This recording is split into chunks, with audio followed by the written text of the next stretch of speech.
Good afternoon, everybody. Welcome to another Taco Tuesday. And the sun is out here in Massachusetts / Rhode Island, so we are in good mood, or I am anyways. My name is Brett Zerba, and I am an applications engineer with Taco. Hopefully some of you, if not all of you, have sat through some of our presentations in the past, so you know who I am. I have been with the company almost 25 years. I am a degreed mechanical engineer, and I graduated in 1981 from the University of New Hampshire. UNH is getting to play football this time of year, which is kind of unusual. All the Division 1A teams are playing this crazy season instead of in the fall like the Division 1 teams did. Anyways, before we get started, if you can see our screen with some pretty pictures of three handsome individuals, and you can hear me, can you raise your hands? A couple of hand raisers there. We have any hand raising? Oh, there, good. I see Dwayne and David and a bunch of other people raising their hands. So excellent, thank you. That means we always like to do that to make sure we're starting off on the right foot. Before I get too far into today's discussion, there are two handouts available for download. Hopefully on your dashboard or whatever, you'll be able to see it. It says handouts 2. You can download them. They're available on our website. One is the plate and frame, the Taco plate and frame heat exchanger catalog, and another is the Taco plate and frame instruction sheet. So they're both available for download from today's presentation.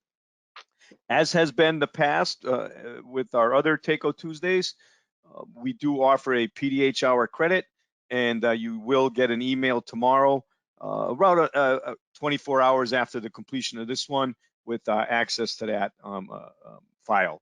And if you have any issues with that, just get a hold of us and we'll make sure we get that out to you. So that shouldn't be too bad. Let's see what else. Oh yeah, and in that email, there'll be a link to today's presentation. We don't hand out the actual presentation itself, but we do give you access to the tape or the recording. Today's presentation is going to be a tag team event. I'll be moderating it, and we have a couple other Taco folks. Rich Medairos, who's been involved with every one of these Taco Tuesdays, will be the main presenter. But we have a special guest, an expert in this field of plate and frame heat exchangers, Jim Ice. Jim, why don't you say hi to everybody, because sooner or later you will be yapping to the group as well. Sounds great. Thank you. So I appreciate the introduction. My name is Jim Ice. I've been in the plate heat exchanger industry for 25 years. I joined Taco in the past year as product and new business development manager for our heat transfer products. My primary focus is on the plate heat exchangers to start with, and we'll expand to all of Taco's heat transfer offerings. I'm a degreed mechanical engineer, a master's degree in mechanical engineering, bachelor's in aerospace from State University of New York at Buffalo, and I work out of a home office in Buffalo, New York, and not quite as warm as it is in Massachusetts, but we're doing all right. So nice sunny day here as well. So I'll turn it back over to Rich. Yes, Jim, we already have a question for you. When was the plate and frame heat exchanger invented, and by whom? Is that a question we know, or do we have to Google that one? Well, that's a bit of a Google. It is, the technology started in Europe. And when you go back, there's about 3 or 4 people who claim to have invented it if you go back in the years. But it is initially a European technology that has emigrated to the US and globally, quite frankly. So you'll find that there's an awful lot of manufacturers that have their roots back in Europe. So super. Awesome question and great answer. Thank you, Jim. All right, so I'm going to be turning it over to Rich Medairos very, very shortly. And Rich is very knowledgeable in HVAC industry, as most of you are aware, or hopefully quite a few of you are aware as you sat through some of these. So let's get these questions going. Rich, myself, and Jim, the more questions we get, the better. We'll answer as many as we can during today's presentation. I'll be moderating them and keeping track of them.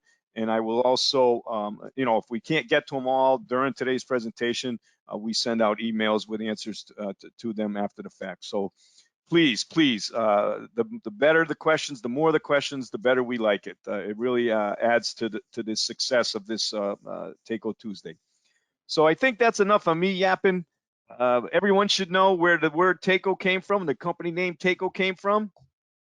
That's right. Thermal Appliance Company started in 1920 by the current owner's grandfather. Johnny White's the current owner. Elwood White started the company in 1920, and we are headquartered in Cranston, Rhode Island. You know what, Rich? That's enough introductions. Take it away, my good friend. Well, thanks, Brett, for that great introduction. Good afternoon, everyone, and welcome to our Takeo Tuesday. And today's presentation is all about plate, yeah, can I say that in English? Plate and frame heat exchangers. And as Brett mentioned, we have the expert on our team today, Jim Ice. And Jim is going to periodically answer a few questions. He's also going to help us out with some selections. So just a quick intro for myself, for those of you that haven't met me. My name is Rich Medairos. I'm a mechanical engineer, and I specialize in the engineering and design of HVAC systems. I am a PE and registered in several states. So as the cover slide indicates, this is going to be plate and frame heat exchangers. And some of the information that we'll be covering today includes, I like to say it this way, what is a plate and frame heat exchanger? What are the most common uses for plate and frame heat exchangers? Basic system layout for P&F heat exchangers, plate and frame. What are all these temperatures about? What does a manufacturer need to know to size a plate and frame heat exchanger? And then questions at the end. So the first thing I like to do is put up this little exploded view of a plate and frame heat exchanger, which shows all the components. And with a little luck, my pen will actually work. Great. So you'll find that regardless of the manufacturer, most of these components are very similar from manufacturer to manufacturer. So we have in the front here, we have the fixed cover right here. And the fixed cover is stationary. It does not move. And then you'll notice we have the connection points here. That's where we have the stud bolt layout right here. And then the actual plates themselves are shown here. We have them highlighted in either red or blue, blue indicating the lower temperature and red indicating the higher temperature. Now, what's at the back here is the movable cover. And so the way these devices are designed and manufactured is that when we put these things together, we have this carrying bar up here. And the carrying bar supports the plates. It also supports the movable cover in the back. And then we put the plates in there, which creates channels. We'll cover that in a few minutes. And that becomes the plate pack. So we put all of those plates together and we squish them all together. The front or fixed cover right here is stationary. Once we get all the plates that we want, we have to have, and I'll go into this in a minute, we have a front plate, a rear plate, and then all of the channel plates in the middle. And then we hold all of those together with these tightening bolts, these big long rods. You've probably seen them for those of you that have seen them out there in the field. And then we have the support column in the rear. So when this thing is all assembled, these bolts, and you can see we have these bolt holes here in this little diagram here, we have 6 of them. We have 3 on the left and 3 on the right, and this is diagrammatic. And we put those bolts in there and we squish the movable cover and with all the plates and their gaskets together to make a watertight seal between all of these components. So that's what the plate and frame heat exchanger looks like in an exploded view. So let's look at a couple of things. Let's take a quick look at the actual plates themselves.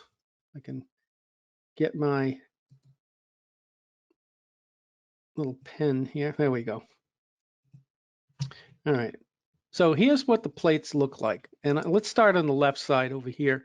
This is called a single pass plate and frame heat exchanger. And if you'll notice, we have over here shown this going into, grab that pen again.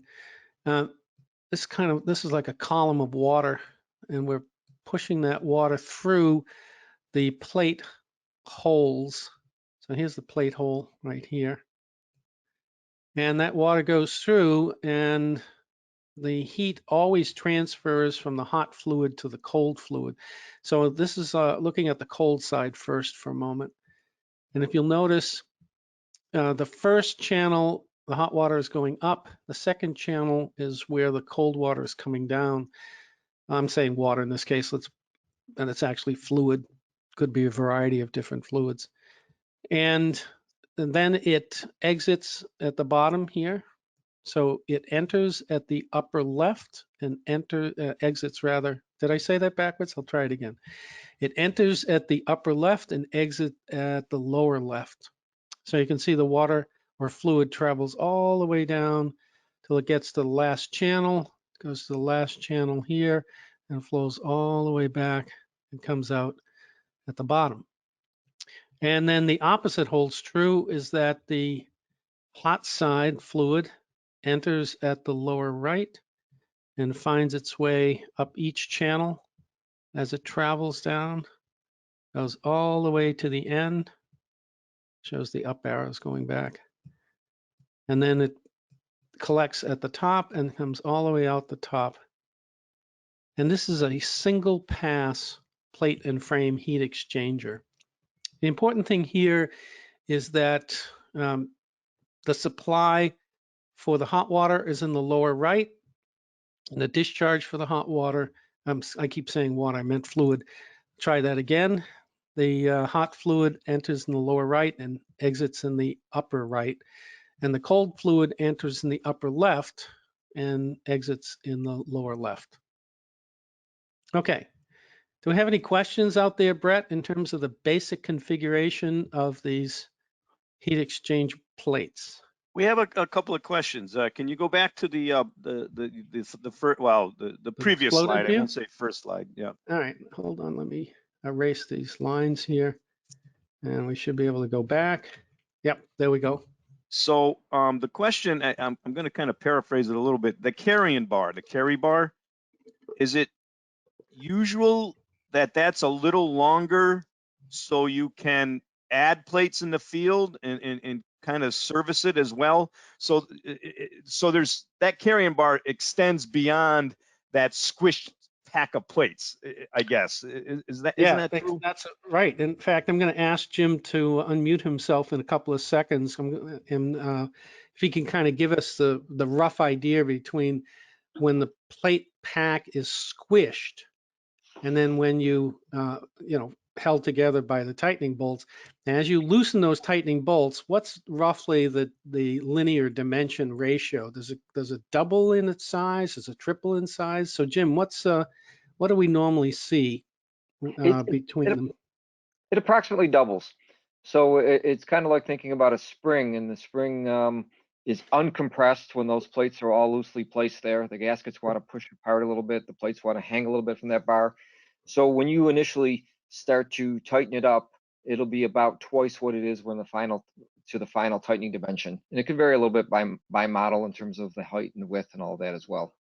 So I think that the answer to, part of the answer to the question is, yeah, the carrying bar is longer than the plate pack because it does have to compensate for the expansion. So when you loosen it up, it'll expand and its length will grow. So let's just make up a number and say that the plate pack with the stationary plate in the rear, movable, I'm sorry, I said that backwards, a stationary or cover plate in the front, and the movable plate in the rear, let's say that that is 6 feet. I'm just making up a number. And then when you unbolt it and it spreads out to 12 feet. So the actual carrying bar might be, in that case, might be in the range of 14 to 16 feet in that order of magnitude. Yes. Hopefully that answered that first question. Yep. So in addition to the expansion of the plates from the compressed to the uncompressed, there's also the little bit of area you require for maintenance. Is you want to open the pack and remove a plate, you want to be able to have an angle to tip it out. And then lastly, there is the opportunity for future expansion. If that's known up front at the design point, then we as a manufacturer can say, yes, we'll give you a bar that'll hold 20% or 30% more than the current load would require. Great stuff. Is there another question out there, Brett? Yeah, we have a couple other questions. You may want to go to the other picture, but it says, how does the fluid passing through the heat exchanger balance itself? This is a great question. So most of the fluid just doesn't pass through the first plate and starve the last plate. Must be That's a a great header type question. of design, you know, but Yeah, so I'm gonna give my half answer, and then I'm gonna ask Jim to jump in.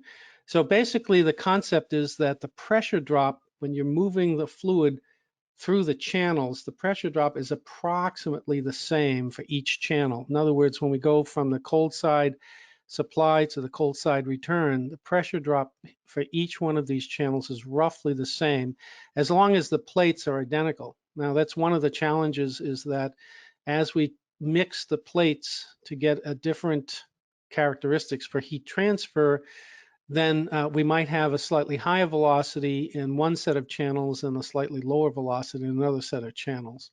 And Jim, do you want to add to that? No, that's perfect. You will have some, and we'll use the term maldistribution. There will be a slight fractions of a percent more flow up the first couple of channels than there would be at the last, depending how big the plate pack truly is. But essentially, it is the same from a mathematical perspective of accuracy of all our calculations and the like. So Great, good stuff. Okay, all right, Brett, we got a couple anything else? more. We got a couple more. What if any lubrication do you put on the plate gaskets? There's a great question. I'm going to defer this one immediately to Jim. I'm going to guess that we don't put any, but I might be wrong. Jim. No, they're elastomer gaskets. There's no need for a lubrication on them. There are various materials of NBR, nitrile butane rubber, EPDM, Viton, various materials like that. They don't require a lubricant, and basically you'll get good elastomer life. But it is a consumable, so at some point down the road, 5, 6, 8, 10 years, depending on temperatures and compression cycles of opening and closing it, those types of things can impact the life. But there's not a lubricant required. Great stuff. One Before last I go question. on, oh yeah, One you got last more? one. Yeah, let's try. Can plate and frame heat exchangers be used in low pressure steam applications, steam to heat glycol solutions? And the answer I know definitely is yes, but I'm going to again ask Jim to chime in. Exactly. So when you have steam applications, there's two general concerns with a plate heat exchanger. The person asking the question knew, of course, that the high pressure steam is troublesome because high pressure steam is also high temperature steam, and that can impact the gasket life. So at high temperatures, there can be an issue, and there's a limitation on the plate heat exchanger's applicability. In some cases, at low pressure steam, the volumetric flow, plate heat exchangers in general were intended for liquid to liquid applications, or were designed that way. And so you may end up with not as competitive or as cost-effective solution as a shell and tube might offer, because it can give you a larger connection at those low pressure steams where the specific volume and the volumetric flow of steam into it is large. You get a larger plate than you need for the surface area. Hope that makes sense. A little bit of a unique thing on that bottom, but there is a good range where it's at the 25, 35 PSIG steam where a plate heat exchanger is an effective solution for that. These are great questions, Brett. Yeah. This is Yep. terrific stuff. I'm going to hold back on some of the other ones till we get a little further in, Rich and Jim. Sounds good. Okay, let's move along here. Oops. So we have, I wanted to be sure to kind of emphasize the plate and frame heat exchanger. The most common you find in the HVAC, again, you have fluid or liquid to liquid, let's use that. The most common are single pass plate and frame heat exchangers. And if you'll notice, and we say down here, the plates and hole configuration route the fluid over the plate surface once, just once. And as an example, in this case, we have 9 plates. So if you count them, 1, 2, 3, 4, 5, 6, 7, 8, 9 in this little diagram. The one in the end, we have an end plate. Let's go back to the previous slide here. So we have a starter plate, and then we have an end plate. And then the plates in the middle are the channel plates. So if we go over here, you'll notice we have 9 plates. We have 8 channel. That's what each one of these channels we have 9, so you wind up with 8 channels, 9 minus 1. So we count the channels as 1, 2, 3, 4, 5, 6, 7, 8. So we've got 4 on the cold side and 4 on the hot side. So 8 channels yields 4 parallel hot and 4 parallel cold streams. So that's how a single pass plate and frame heat exchanger is configured. Now there is another option out there, and that is a 2-pass. So I have the kind of the 2 shown upper and lower here. So again, the one at the top of the screen, let me get my pen so I can highlight that. One at the top of the screen, this guy is a single pass. And if you'll notice, the connections are on the same side. So the hot side and the cold side are both connected on the same side. And then over here at the bottom, we're not going to go into a lot of detail because these are somewhat rare in terms of the HVAC applications. So we have the one set of connections on the front and the other set of connections in the rear. So one of the disadvantages of a 2-pass is that if you want to service the plates, you have to disconnect the piping on the back side, where the single pass, all your piping is on the front side, and that's where the fixed plate is on the front, and the movable plate is in the back. And then when you unbolt this, it expands, like Jim said, a spring uncompressing itself. And so since there's no piping in the single pass, that is the more desirable for. Again, we're talking specifically HVAC applications. So it gives you a quick snapshot of the difference between the single pass and the 2-pass. Let me just point out too, if you notice the single pass here, let's say here's the cold fluid is coming in, and well, actually, let's do it the other way. Yeah, here it is. The cold fluid is coming in on the backside here, and it's going down each one of these channels. Goes down that channel and that channel. Then it collects along the manifold, and then it comes up here, and so that's where it gets its name, 2-pass, right there. So it has 1, 2, 3, 4 channels. So you split the flow, and then coming in the other direction, you get the hot channels here for the hot side, and then they get collected along this right here, and then they rise up and exit. And that's a 2-pass plate and frame heat exchanger. So why would someone use a 2-pass instead of a single pass? Well, in a 2-pass, you can get closer approach temperatures, and we'll talk about approach temperatures in a minute, and you can increase your heat transfer surface. But you do that at the expense of losing the convenience, because if you have a 2-pass, now when you service it, you have to disconnect the piping on the back side of the plate and frame heat exchanger. Okay. And the other thing we want to emphasize is that the hot and cold are running counter current. In other words, in this case, the cold fluid is running horizontally upward, and the hot fluid is running horizontally, vertical. I'm sorry. Jeez, I'm upside down today, Brett. So, I noticed that. Yeah. So it runs vertically upward and vertically downward, so they're counterflow to each other. And that's the most common configuration that we have for plate and frame. Again, we do manufacture them in the other configurations, but the number of single pass versus 2-pass are probably closer to like 95 or 98% of the product that's out there that we manufacture as single pass. Any questions, Brett? I'll bring up 2 at this point. Can cross-contamination happen in these type of heat exchangers? Well, they're designed so that they don't have cross-contamination. And I'm going to actually go back to a previous slide here. I'm going to ask Jim to talk a little bit about how the heat exchanger tells us whether it has a leak, which could potentially indicate that there could be a future, because we have a kind of a early warning. Tell us a little bit about that, Jim. Yeah, sure. So you basically have 2 different components that confine the fluid. The one is the gaskets, okay? And when you look at the gasket, particularly at the top of that plate where Richard's drawing the arrow, you have the gasket sealing in that area where he drew the arrow, the field area of the plate, okay, which is where the fluid's going to travel on the face of that plate. You also have the two rings on that plate in the upper right and the lower right. Those two rings confine the other fluid to the port area, so it stays in that kind of distribution manifold. There is a double gasket between the two of them, and where that double gasket is, there is a region in between the two gaskets. That region is vented. So if you ever had a gasket failure, it would start to fill up that little bit of an area, and then it would pass right out the side through the vent, and it'd be an external leak. Anywhere else the gasket fails, it immediately leaks to the outside. So in this case, you won't have a cross-contamination ever due to a gasket failure. The plate, on the other hand, this is a single wall plate is the basis of what we're discussing so far. There are double wall plate options. And in those double wall plate options, now you have a double plate barrier between the two fluids. And again, any plate failure in that case also then leaks to the outside.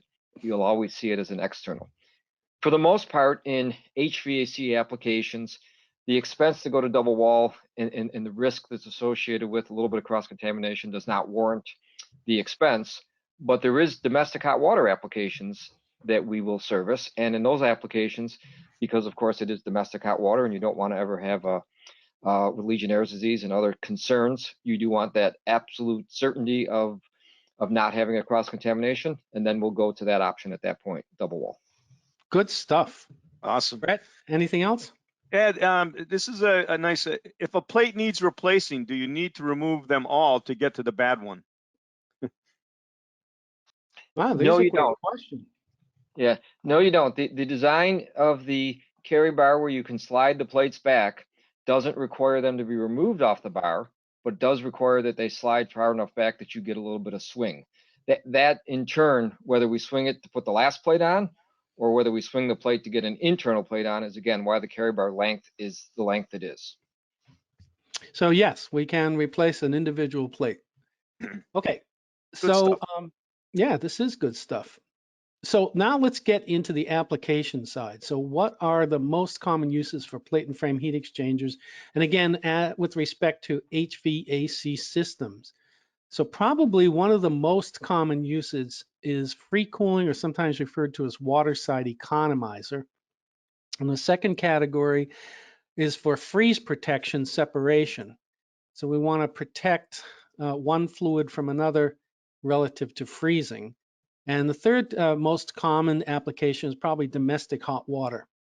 So we have a system diagram. The first one we're going to look at is the free cooling or Waterside Economizer. And so here's a one-line diagram. Now, as I mentioned, this is for training purposes only. You do not want to take a picture of this and try to build this system. There are lots of pieces missing, but it's here for demonstrating the basic relationship of the piping, and in this case, the heat exchanger. So we call this free cooling or Waterside Economizer. So in the summertime, the cooling tower, I'll grab my pen again, the cooling tower that I've shown over here on the right, this is an open cell cooling tower, and it's cooling the fluid on the condenser side of the chiller. So the chiller is sending the fluid, in this case it's water, and it's sending it out to the cooling tower at 95 degrees Fahrenheit. So there's the water temperature right there. And the three-way valve is oriented so that the fluid is going in this direction and the bypass is closed. The fluid is going in this direction and the bypass is also closed. Same thing on the chilled water side. The fluid is going in this direction, the bypass is closed, and the chilled water is going out this way. So this is the normal summertime operation of the chiller. And in that case, the heat exchanger is not operational. So we're sending 85-degree water through the condenser water pumps to the chiller and then back from the chiller back to the cooling tower. Now, in the winter time, this is where the term free cooling comes from. There's nothing ever free in the HVAC industry, but that's the buzzword that we use in the industry. I think that Waterside Economizer is probably a more accurate description. But anyway, in the wintertime, when the wet bulb temperature gets low enough, the cooling tower can now be used to generate relatively cool water. So in this case, let's assume that the wet bulb temperature is low enough and we can produce water off the cooling tower. This is open cell, so it's open to the atmosphere. and we can produce water at 41 degrees Fahrenheit. So let me erase my original lines here. Let's look at the winter operation. So the cooling tower is generating 41-degree water, pumps it up here, but this time the three-way valve is no longer just allowing the fluid to pass through. It's diverting the fluid in this direction here. And that fluid is entering the heat exchanger, so it leaves the tower and enters the heat exchanger at 41 degrees Fahrenheit. And then on the return side, it's going to come back at 53 degrees Fahrenheit. And again, the three-way valve is arranged so that the chiller is out of the circuit. We come all the way back here at 53 degrees Fahrenheit. And so the delta T for the chilled water, or the cold water, cold side in this case, and yes, it is water on both sides, so I'll use the word water, is 53 minus 41, so that's a 12-degree Fahrenheit delta T, 12 degrees Fahrenheit. Now, because we have this heat rejection down to 41 degrees Fahrenheit, we can actually make chilled water to go to the building system at 44 degrees Fahrenheit. And by the way, in this particular design, the winter temperature off of the heat exchanger is the same as the summer chilled water temperature, 44 degrees. That's not always the case, but in today's discussion, we're just going to have it at 44 degrees. So that goes out to the system, and the building up here gets 44 degrees Fahrenheit. And then the water temperature returns at 56. And again, that's a 12-degree delta T on this side. Happens to work out that way. And then that return water temperature comes back to the heat exchanger at 56 degrees. And so now we have the cold side with the inlet and outlet temperatures, and the hot side with the inlet and the outlet temperatures. And if you'll notice in this case, the flow in gallons per minute is virtually the same. The only reason there's a slight difference is because the specific volume at these temperatures is ever so slightly different. So if I rounded this off, I would call it 997 gallons per minute, and over here on the left, I'd call that maybe 997. But we're going to stick with the 997.7 and the 996.9.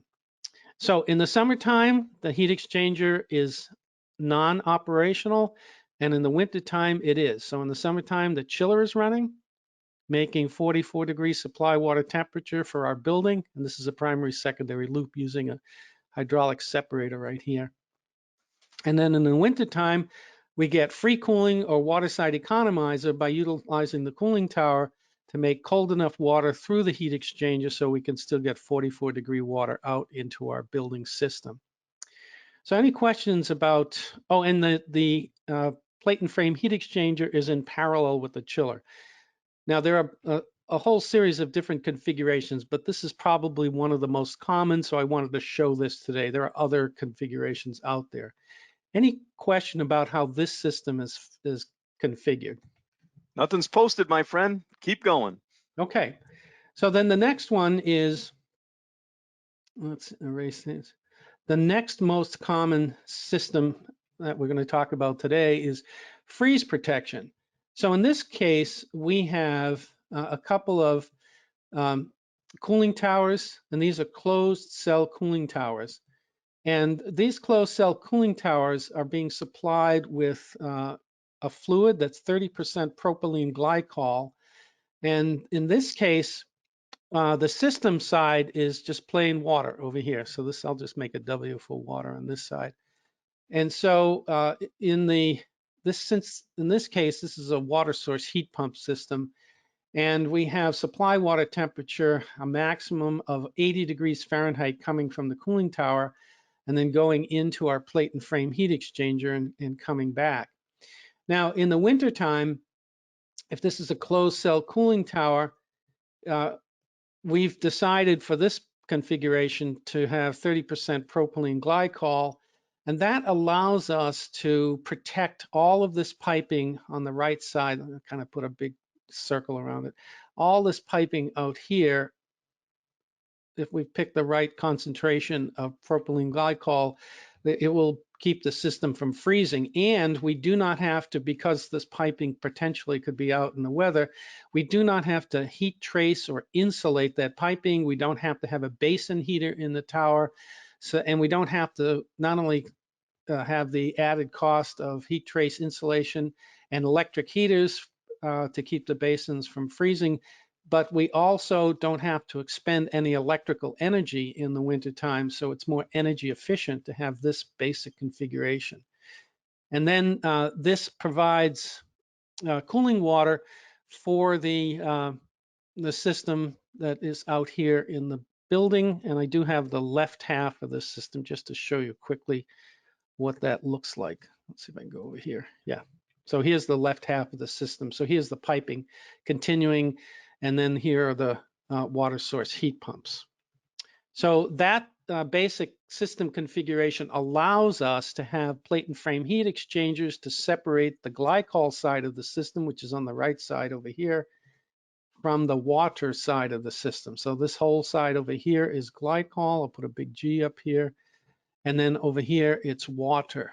So that way I can have a very simple method for freeze protection and separating the two fluids from water to glycol.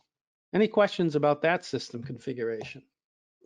Comments, last question. I guess the couple of big advantages of this is now I don't have to have as much glycol in my system, and it's not running around my building. It's only on the outside where it needs to be. That's correct. Yes, that's an excellent point. So the majority of the piping in this system is inside the building, and is probably 10 to 20 times as much piping on the inside of the building.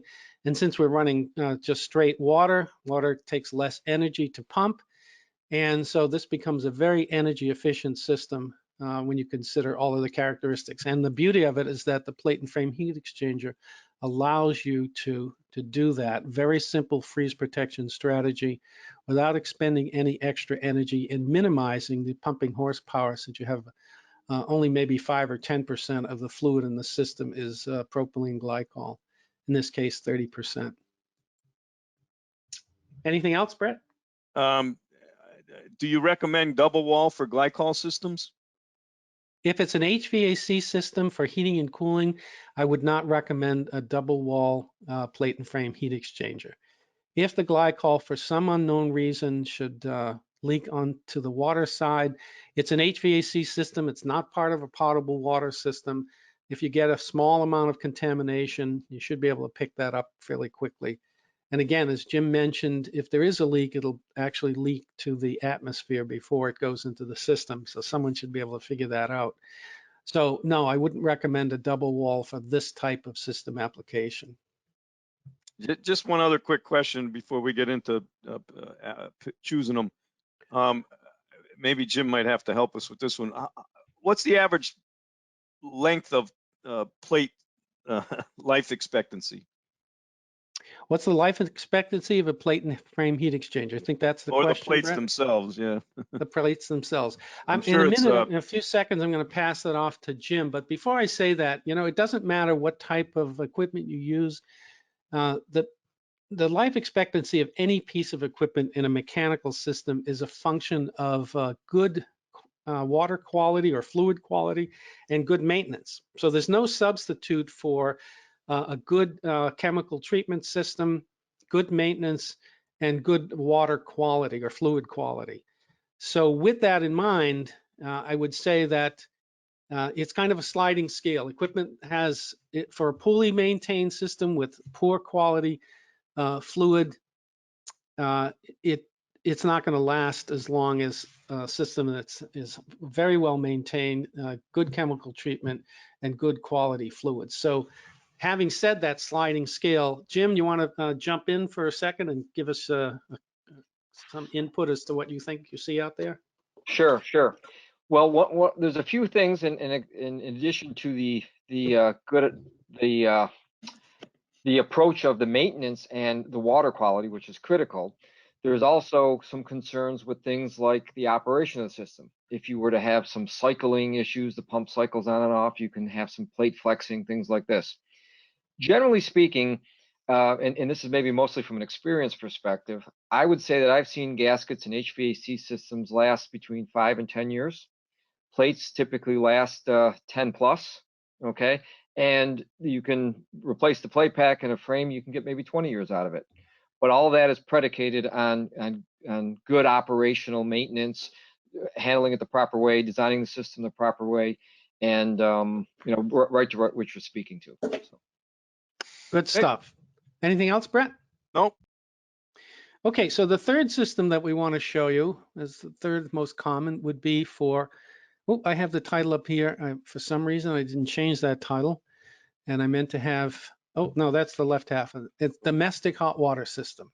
So in this case, we're going to have a water glycol system.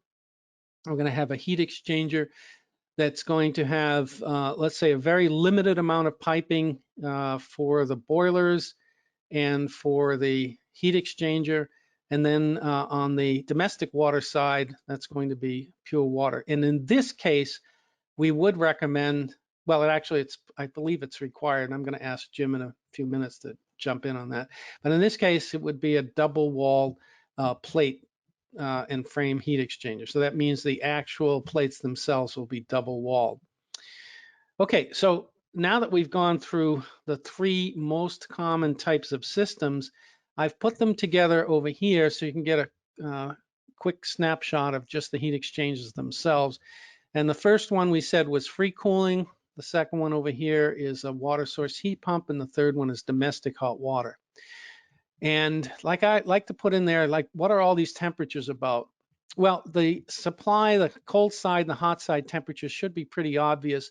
But then we have this other temperature, and that is called the approach temperature. So in this case, the approach temperature would be 44 minus 41, which would be 3 degrees Fahrenheit.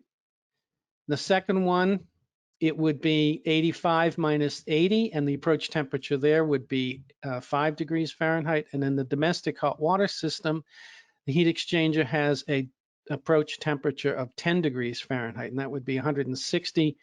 I'm sorry, yes, 160 minus 150. Okay, so those are the temperatures. It's not just the inlet and outlet temperatures for the hot and cold side, but also what the approach temperature is all about. And in general, and Jim is going to demonstrate this in a moment, the closer the approach temperature, the more surface area we have, and it generally translates into more plates. All right, so we have three cases here. One's at 3 degrees, 5 degrees, and at 10 degrees approach temperatures. So now the next big issue is, what does the manufacturer need to know? So I've put together this little schedule sheet, and if you notice, I have the heat exchangers, heat exchanger 1, 2, and 3 for the three different systems, free cooling, water source heat pump, and domestic hot water, and I've created a schedule.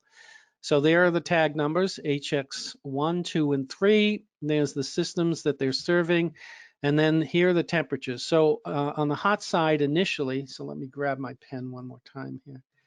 So here on the hot side, so you can see what we've got here for information. We have the entering temperature in degrees Fahrenheit. For this first system, the entering temperature on the hot side is 56. That's this value up here. And then the leaving temperature is 44 degrees. That's this one here. And the flow in gallons per minute on the hot side. So again, we've labeled the hot side over here, and the flow is 997.7 gallons per minute. So there you have the entering, the leaving, and the flow in gallons per minute. For today's discussion, we're also going to initially select our pressure drop at 10 psig. And I have the pressure drop here shown in two columns so that you don't have to do the conversion yourself. So 10 psig is 23.1 feet. And the fluid for the hot side is water. Hold on one second.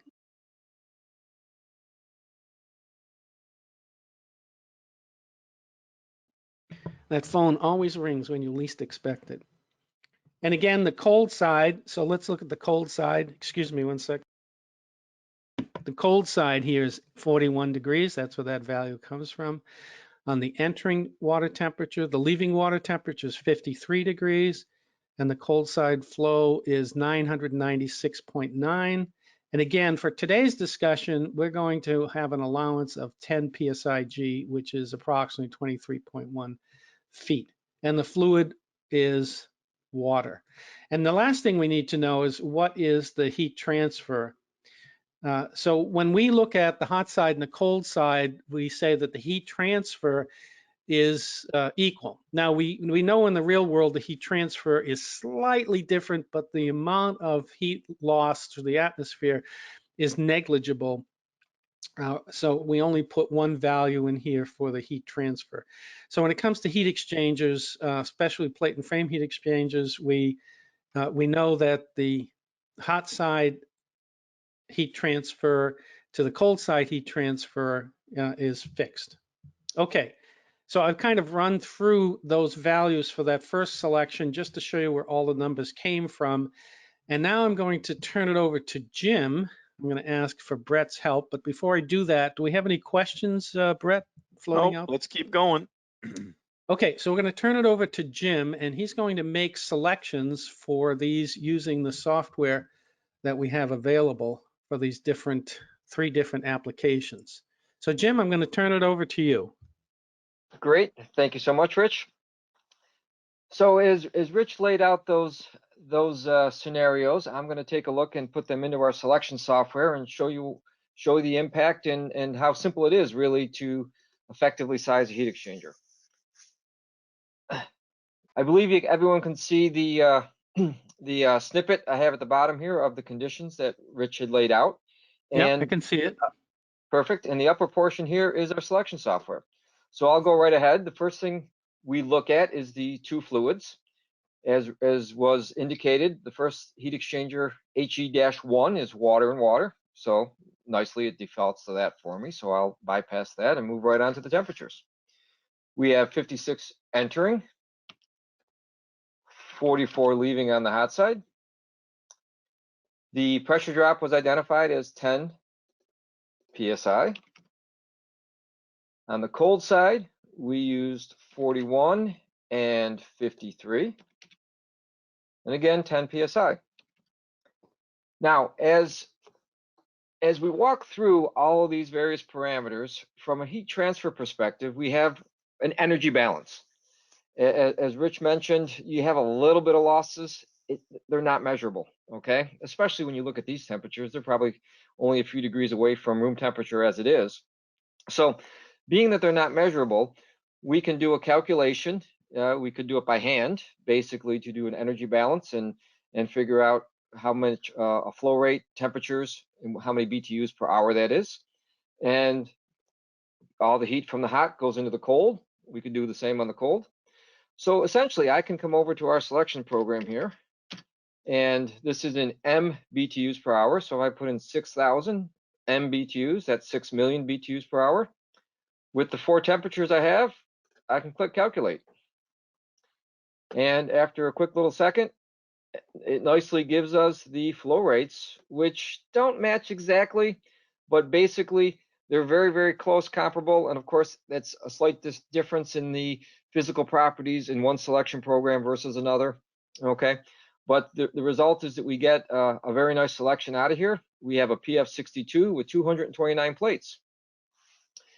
So I'd like to take this and look at the approach temperature and use this particular example. And suppose we go from what is a 3-degree approach, okay? And Rich did a nice job of describing approach. And I'll elaborate one step further. It's an approach on both ends, right? So 56 is approaching, I'm sorry, 53 is approaching 56, and 44 is approaching 41. So we have 3 on both sides in this case. What if we brought it down to a 2-degree approach? That would be 55 down to 43. And we click select. And we went from a PF62 with 229 plates to a larger model, PF82, taller plate with 245. If you didn't catch before, here we identify the surface area. It was about 1,400. That additional degree of temperature approach is going to cost us about 50% more surface area. Now we're up to about 2,200 square feet of plates. And that's the economics of it. So from a system perspective, we talked about this being a Waterside economizer, free cooling. If we design for these lower approach temperatures, we have a relative trade-off to possibly getting more energy efficiency out of the building over the course of the season, because now we can operate the free cooling at a few degrees warmer relative to the wet bulb, relative to the temperature we generate out of the cooling tower. So hope that makes sense, and it gives you a relative impact of that approach temperature. And I've often heard it phrased, how much approach temperature do you want to buy? Okay. The thought might be, make it smaller and smaller yet. What's wrong with if a 2-degree approach is okay, maybe a 1-degree approach is even better. Well, the reality is that as that approach goes to 0, the surface area of the heat exchanger needs to go to infinity. And of course, the economics of infinity don't pay off. So hopefully that one makes sense. Okay, I'll take a look now at heat exchanger 2. And I can simply do that in our program by clicking on New. It wipes out all the parameters that I'd already entered. And I will start again with the hot side. We're 95 to 85. Okay, I'm going to pick up the rate of heat transfer again, which is 3,487,000. And our cold side temperatures were 80 to 90. Again, we allowed for a 10-pound pressure drop loss on both sides, or 23 feet of head. One of the nice things. Hey, yes. Jim, you typed in 95 on the cold side. Oh, thank you. Thank you. Okay. And I can click Start Calculation again here. And we now see, again, another nice selection coming out of here. Oh, one thing I missed. My apologies. On the cold side, we are looking at a glycol stream. So I have a drop down here. I click on propylene glycol. I enter my percentage, 30% glycol. Restart my calculation. And again, I got a nice selection here of PF50 with 151 plates identified down here in the lower right. This is another decent example to look at to say, well, would our heat pump system run a little bit more efficiently if we had a little bit cooler temperatures? So we can again see what kind of approach we would like to buy. If we go from 93 to 83, so get down from a 5-degree approach to a 3-degree approach,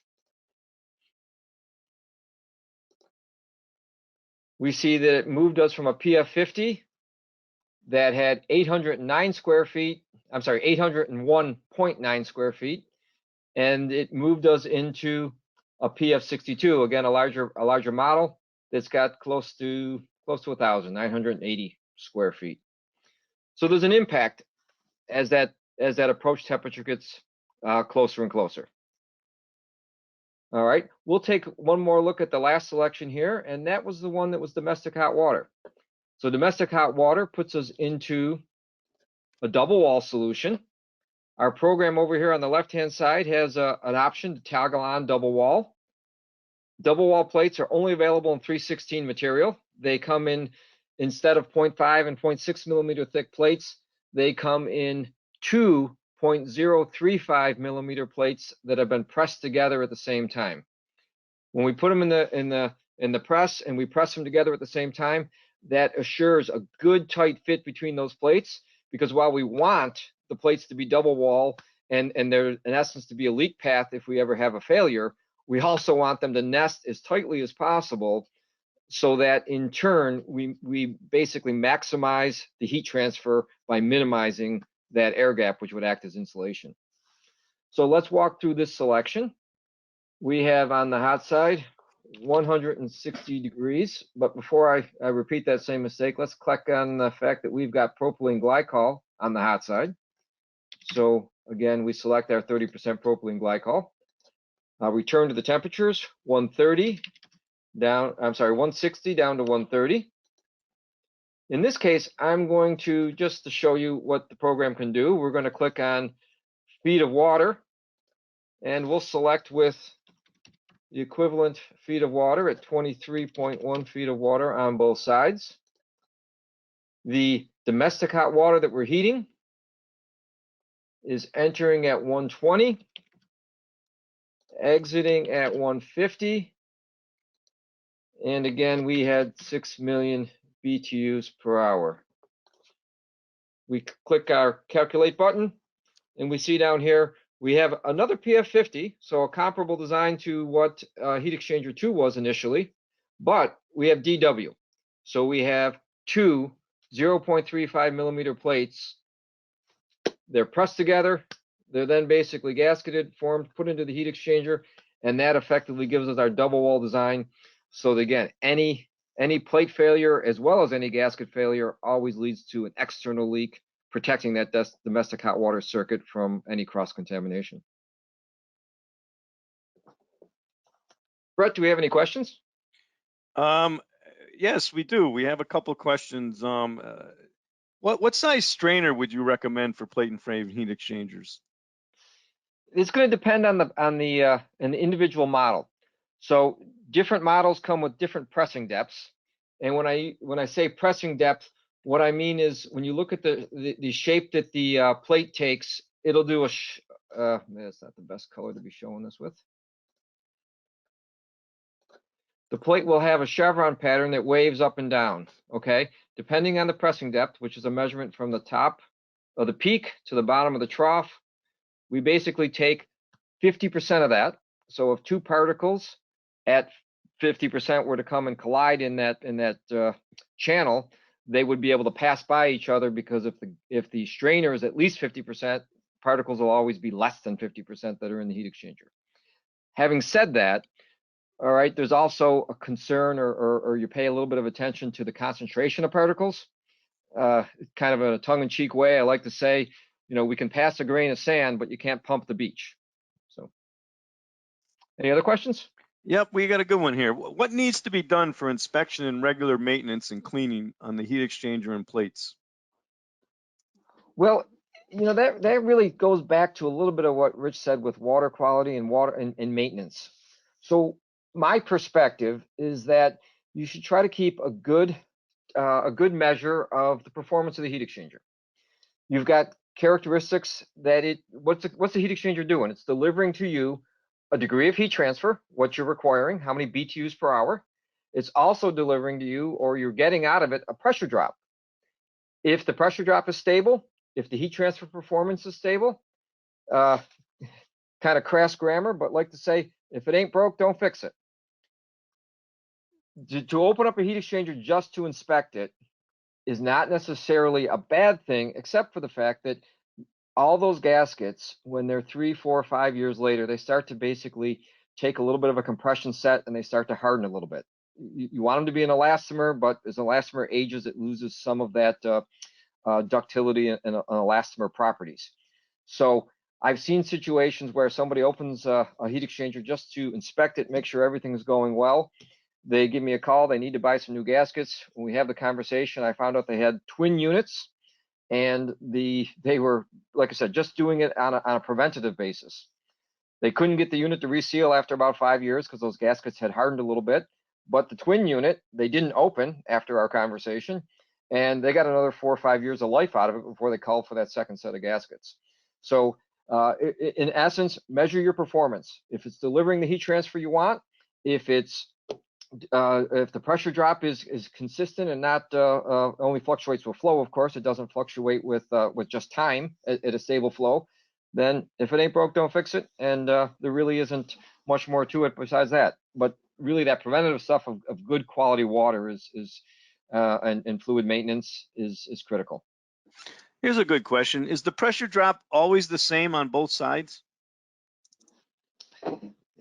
There are a few unique plate designs where you can have a wide gap on one side and a standard gap on the other. However, that typically wouldn't be used in the HVAC applications. We, as a standard at TACO, have created, and when you look at our selection sheet here, at the bottom, it's saying there's 83 HH channels. Well, we always choose an odd number of plates so that there's an 83 number of channels on the hot side, as well as 83 channels on the cold side. The flows are that the pattern then is symmetrical. And so yes, at the same given flow and the same temperature, because properties of a fluid can change a little bit like viscosity with temperature, the pressure drop would be the same. Also, though, keep in mind, one fluid is going up and one fluid is going down. So we have seen a situation where somebody's saying, hey, the pressure drop's different. Well, you in fact, what they were measuring is the difference in static head between the two different points. Well, all right. We're at 1 o'clock. You know what? One more question. What is the minimum pressure drop designers should consider while using the heat exchanger? That's a good question. So different plates will have different considerations in terms of what kind of pressure drops they can achieve. Generally speaking, and I am a heat exchanger guy at my heart, and based on my years of experience, okay, the heat exchanger will perform a little bit better, generate more turbulence with some more pressure drop. So I'd always want to be a little bit hungry to have more pressure drop in the design. Okay, when you start talking about what a minimum is, you need to think about some things like turn down. If you want to have a low pressure drop at the design point, keep in mind that pressure drop goes with the square of velocity. And so if you turn it down 50% and you had a 10-pound pressure drop at the 50% turn at design, then at turn down, the pressure drop is 2.5. Well, eventually you get to a low enough pressure drop where you don't effectively distribute the fluid over the plates. So it's not a clean answer in terms of each situation, depending on what kind of turn down ratios may exist. All right, and of course we as TACO and being very much engaged with our pump business, of course, are driving variable speed into the industry, and we want to be able to take advantage of that energy savings with variable speed by maintaining the heat exchanger's performance during that when that turn down occurs. So we need to pay attention to that. Awesome.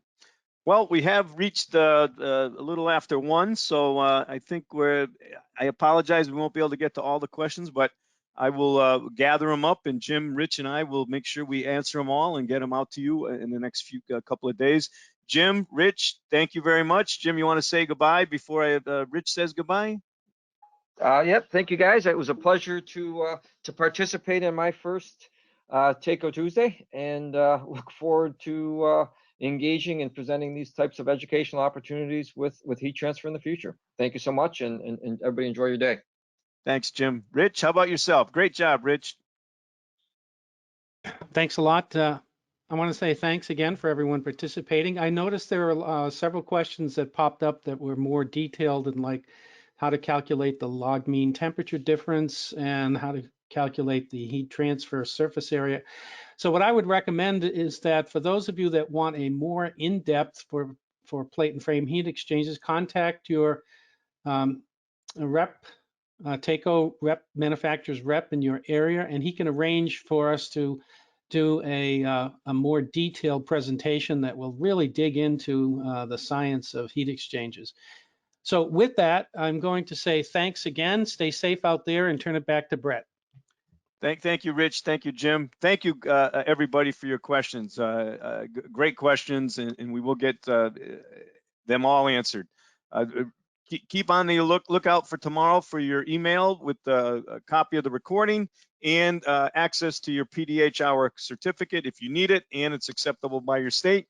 Other than that, thank you all for your time. We know how valuable time is, and we do appreciate your time. Think TACO, think green, please, please. I'm just, we love to be educational as much as we can on these webinars. And then Rich and Jim, their knowledge of these subjects is just over the top. It's phenomenal. So hopefully you got some good stuff out of it. I know I learned some great things, and a lot of it had to do with the questions you folks answered. But thank you all, and we will see you next month. Take care. Bye, everybody.